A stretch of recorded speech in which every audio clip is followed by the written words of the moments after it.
The Mystery of BELICENA VILLCA. Second Book. The Letter of BELICENA VILLCA. 50th Day. The aforementioned tower consisted in a squared precinct, constructed with solid blocks of granite, whose four angles were perfectly aligned with the cardinal points. All the furniture was removed with the exception of three large backless seats, in which the men of stone seated. The unique candle of a sconce illuminated dimly the west angle. In front of such corner, on the floor, the Noyo deposited the tiny column of rock. After orientating it conveniently, he joined to the men of stone. "I have placed the stone, in a similar form as I found it, in the secret cavern," he said. "Now we just have to wait and watch." At the beginning nobody noticed anything, due to the phenomenon occurred very slowly. But, in one moment, and the men of stone could not determine when, the vertex of the corner appeared strangely bright. Then everyone saw a vertical white light where the both flats of the wall united in the right angle. Such luminosity covered the vertex completely, and caused the sensation to have emerged from a thin slit, as if the walls were separated by an infinitesimal aperture, a window to another world.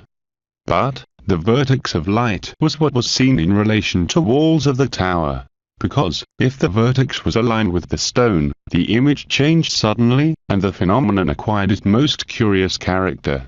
Observed in that form, the stone seemed strangely embedded in the right angle, but such vision lasted just one moment, because immediately the angle advanced forward, and the stone went lost in line of light.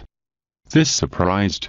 Nevertheless, when examining the vertex of light in relation to the walls, the stone appeared again where the Noyo had placed it. And, as everyone was contemplating the vertex of light, everyone saw when the Lord of Venus came. And no one missed that his entrance was the product of a step, the last step of a march, that nobody dared to imagine by which path was realized. Yes. The Lord of Venus came walking, crossing the right angle, and he situated over the stone. And now he dominated the tower, and looked to the men of stone. The Noyo immediately stood up, and announced, "Ladies and gentlemen, I present you, Captain Kiev. Grace and honor, blood of Tharsis." Saluted the Lord of Venus, expressing with his right hand, the Bella Madre. "Hail, farewell," responded the men of stone with one voice. Such being, of clear human appearance, was really resplendent. The purplish halo extended many inches around him, and allowed to appreciate the details of the costume. This could not be simpler, composed of just three garments. A type of fine scaly chainmail, which covered the totality of his body except for his head and hands. A pair of ankle boots, and a belt of octagonal buckle, over which were engraved a set of indecipherable symbols. The three garments had been elaborated with unimaginable materials. Compared to the men of stone, the Lord of Venus was a giant, 1 elbow higher than the Vrunaltinos, who were amongst the tallest knights of Castile. He had blonde hair, very short, and pleasant factions in the countenance, of very pale skin. But the most impressive, because it gave him the undoubtedly aspects of being from another world, or from an unknown race, were his eyes that lacked from pupils, only composed by an iris green emerald-colored. These eyes, not provided of human expression, testified the disquieting evidence that the history of mankind has forgotten something. Perhaps, something that is inevitable to remember in our era, Dr. Signal. After the salutation, Captain Kiev continued speaking. Although he didn't move his lips, everyone heard him perfectly, and no one wondered about the prodigy.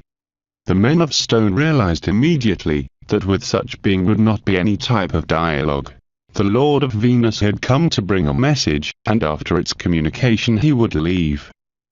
"Blood of Tharsis, I bring you the salute of Neptune, the Lord of War.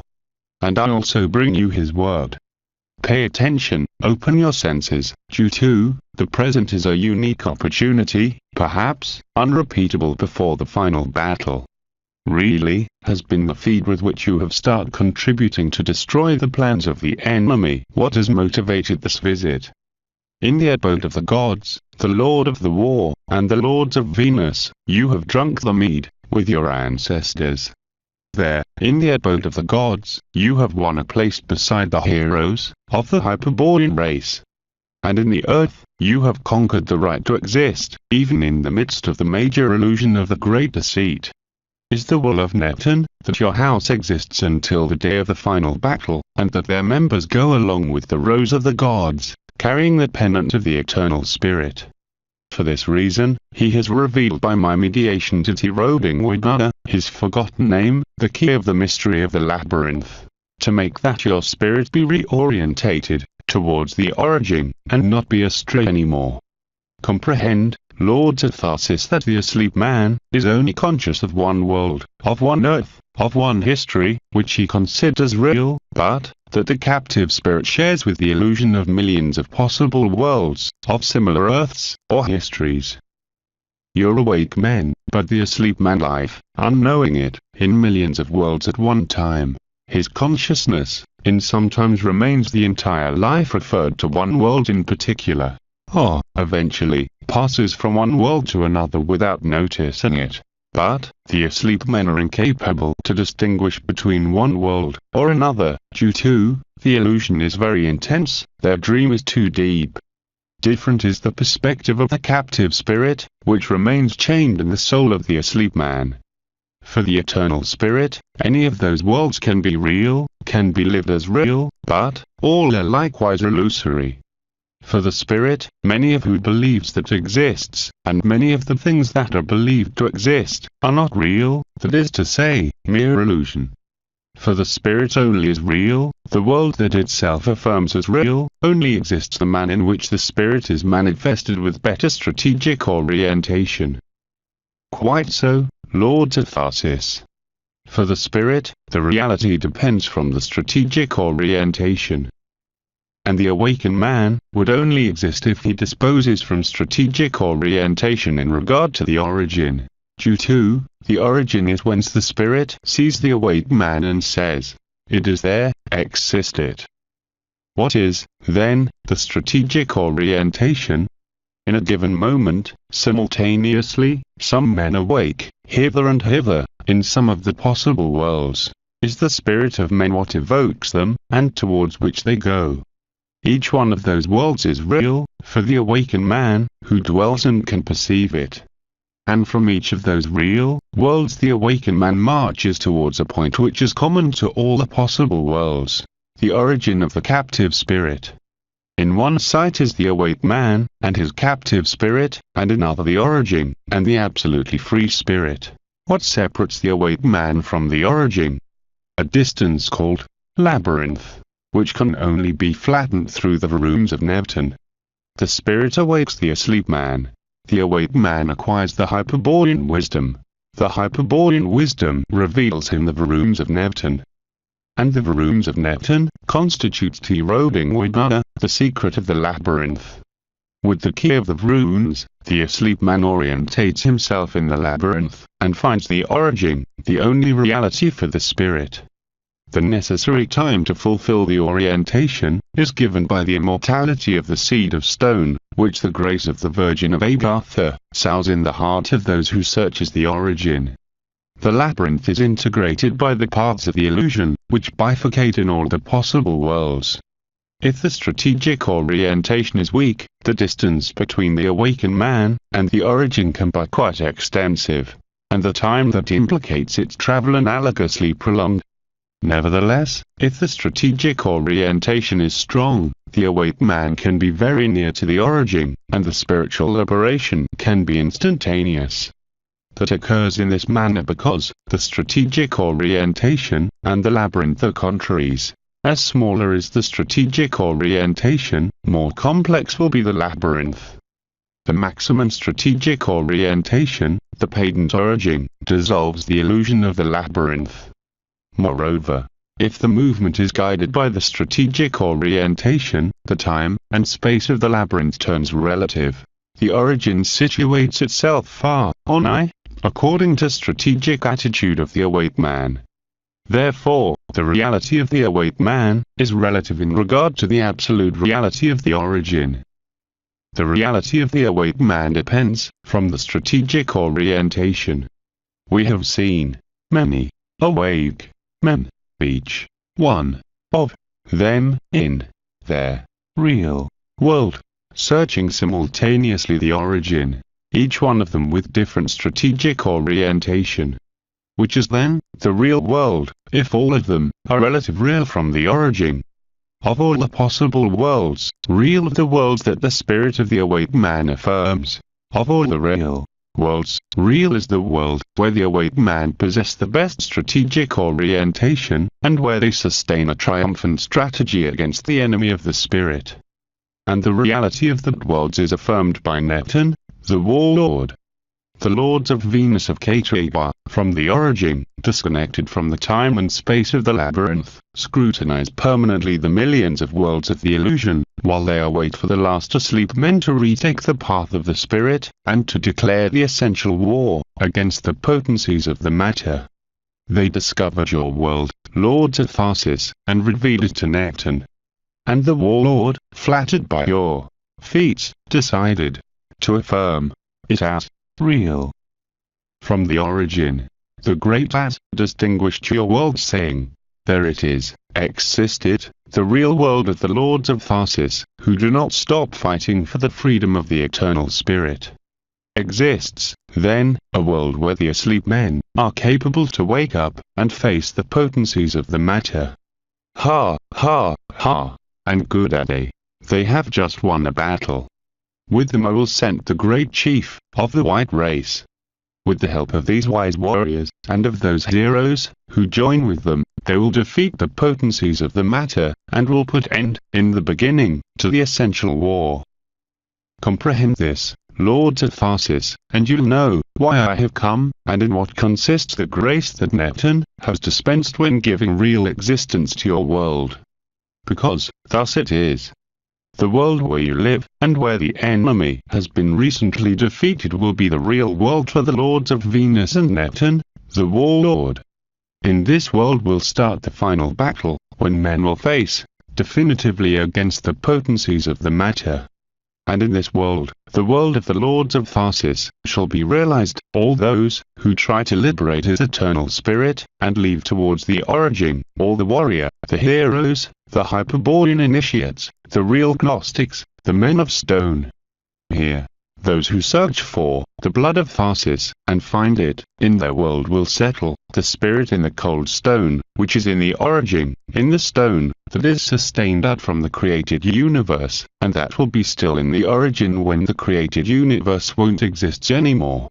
Contrarily, those who pretend to ignore the blood of Tharsis, or be incapable to find it, will found their world in the illusion, and will be converted in lie, at the end of time, when all will return to the One, at the end of his day of manifestation, when the end will be the same as the beginning, and the illusion be dissolved in the naught, and will only exist the One in his simple eternity. Because only the Spirit is eternal. Who does not find the Spirit will die a final death, even if he believes to be immortal. And who will die first, will be the souls that are closer to the end, where they have approximated seeking for a chimeric and vain archetypical perfection. Those whose souls evolved, imitating the final objective, proposed by the Creator God the One, those who deceive themselves identifying the good with universal peace, and deprive to their spirits the opportunity to fight, those who worship the Creator God One, and love the material universe, those who fear Jehovah Satan, and serve the potencies of the matter, those who persist to affirm that the Spirit is created, and want to put it on kneels before the alleged Creator, those who shelter under the Pitchen of Israel, those who integrate the hierarchy of the white fraternity, the priests of all the cults, and those who believe that can be Gnostic and priests at the same time, will die final death. They will be reduced to lie by the will of their Creator. In sum, those who participate from the cultural pact will live in the illusion of the soul, and will die final death. And those who remember the pact of blood, and find the blood of Tharsis, will live in the reality of the Spirit, and will eternize beyond the origin. Do you understand, lords of Tharsis? what means for the other captive spirits the reality of your world. Your house has contracted a commitment with men, and to whom you have demonstrated that you can triumph over the evil, which is possible to defeat the demons. From now on, your mission will be to accompany history without entering on it. Because, before the end you shall contribute to break history, you shall watch the movements of the enemy on history, to act in the right moment. A great white chief will come then to your world. He will possess the power to propose the final battle against the enemy of the spirit. He will be an envoy of the Lord of War, and will follow the path signalized by you. You will design, build, and will maintain clear that path, and you will employ for it all the necessary time, the centuries that the illusion of history demands.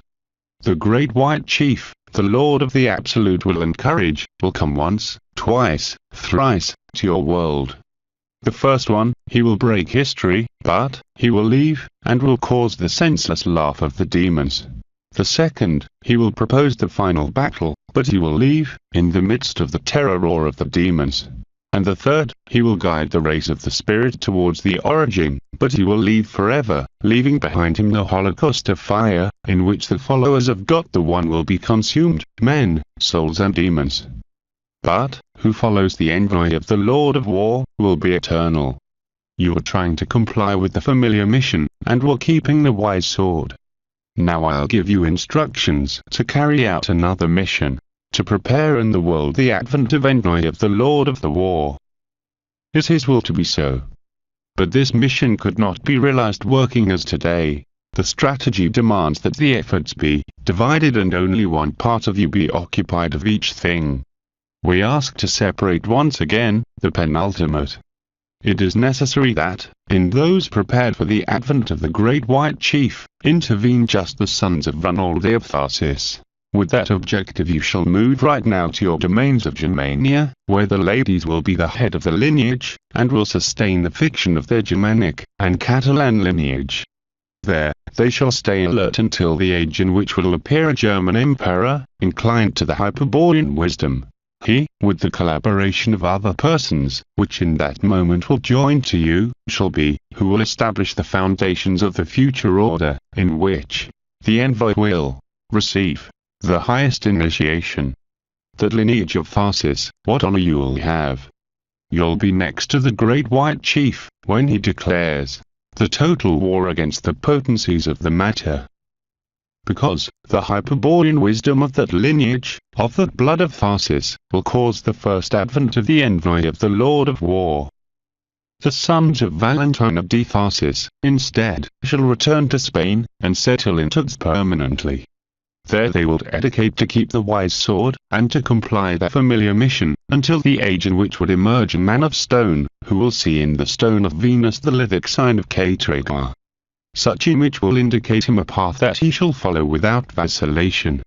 He'll take, then the wise sword, and, accompanied by the other men of stone, of the lineage of Valentina, will leave towards a far and unknown country, where will be the head of a new lineage. A Lord of Tharsis. To that initiate, will be permitted to initiate the lineage, transmitting the familiar inheritance, by the male line. But, after him, his offspring will continue the matrilingual initiatic tradition, and will be proved that the men of stone still come from that line. And that lineage of Tharsis, what glory will have? Will participate actively in the final battle. Due to the Hyperborean wisdom of that lineage, of that blood of Tharsis, will cause the second advent of the envoy of the Lord of War. Finally, I'll make you a warning. When the plans of the wide fraternity failed in Europe, there is a part of the same that also remained neutralized, and that you ignore completely, is the one that refers to the mission of Quiblin, the great sacrificer. He was coming to announce the glory and victory of Israel with the synarchy of the chosen people, that was going to offer 3 populations in Holocaust to the one. The synarchy could not be fulfilled for now, due to your resolute action, but it is possible that in an age not so far, the enemy will send Quiblin anyway, to force the march of history. Then will be very difficult to stop him. You can only try a widespread attack against the chosen people, to which race he will belong, but the most probable is that he'll achieve to comply with his mission. But that would not avoid fulfilling the destiny of glory of the House of Tharsis. Lords of Tharsis, I have said what I had to say, and it is not convenient, for strategic motives, to add anything else. I reiterate the salute of Neptune, and I bid farewell, until the final battle. Or, until you coincide with me, in other Kairos. Grace and honor, blood of Tharsis. Wished for them, the Lord of Venus, while he raised his right arm, to express the Bella Mudra. Farewell, Captain Kiev. Responded the men of stone, realizing the Bella Mudra, as well, which was the ancient secret salute of the House of Tharsis.